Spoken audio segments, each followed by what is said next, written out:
Hi all, welcome back. ഇന്ന് May 4, 2026. Keralam മുഴുവൻ ഉറ്റുനോക്കുന്ന കേരള നിയമസഭ ഇലക്ഷൻ റിസൾട്ടുകൾ പ്രഖ്യാപിക്കുന്ന ദിവസമാണ്. അപ്പോൾ ഇന്ന് കേരളത്തിലെ ഒട്ടുമിക്ക വീടുകളിലെ ആളുകളും ടി വിക്ക് മുന്നിലായിരിക്കും. അപ്പം എൻ്റെ വീട്ടിലും സ്ഥിതി അത് തന്നെയാണ്. രാവിലെ 8 മണിക്ക് ഇവിടെ ടി വി ഓൺ ചെയ്തതാണ്. അച്ഛനും അച്ഛനും ടി വിൻ്റെ മുന്നിൽ തന്നെയുണ്ട്.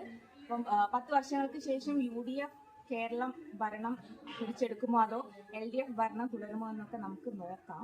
അപ്പോൾ ഞാനിതുവരെ ന്യൂസ് കണ്ടിട്ടില്ല. അപ്പോൾ ആരാണ് ലീഡ് ചെയ്യുന്നതെന്ന് എനിക്കറിയില്ല. അപ്പോൾ നമുക്ക് പോയിട്ട് അച്ഛനോട് തന്നെ ചോദിക്കാം.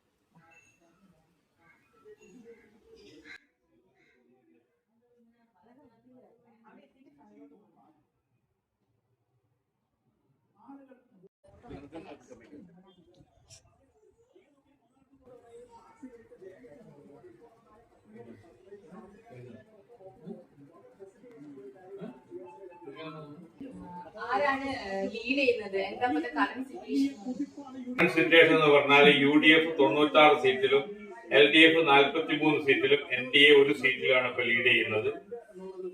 UDF ഒരു 101 സീറ്റെങ്കിലും പിടിക്കും എന്നാണ് നമ്മൾ പ്രതീക്ഷിക്കുന്നത്. ഇനി കുറെ വോട്ടുകൾ എണ്ണാനുണ്ട്. മുഖ്യമന്ത്രി പിണറായി വിജയൻ ഏതാണ്ട് 2000 വോട്ടുകൾ പിറകിലാണ് ഇപ്പോ. കോഴിക്കോട് 13 സീറ്റാണുള്ളത്. അതിൽ 10 സീറ്റിലും UDF ലീഡ് ചെയ്യുന്നുണ്ട്.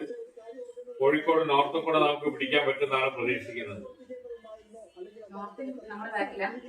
നോർത്തിൽ ഇപ്പൊ ഒരു 300 ജില്ലാ വോട്ടിന് തോട്ടത്തിൽ ലഭിക്കുന്ന LDF സ്ഥാനാർത്ഥി ലീഡ് ചെയ്യാണ്. ബാക്കിയുള്ള ബൂത്തുകളിലെ വോട്ടും കൂടി എണ്ണിക്കഴിഞ്ഞാൽ അതിനെ മറികടക്കാൻ പറ്റുന്നതാണ് പ്രതീക്ഷിക്കുന്നത്. കോഴിക്കോട് നോർത്തിലും പ്രതീക്ഷയുണ്ട്. കാരണം 2001 ശേഷം കഴിഞ്ഞ 20 വർഷം അവിടെ LDFന്റെ MLA മാരാണ് ഉണ്ടായിട്ടുള്ളത്.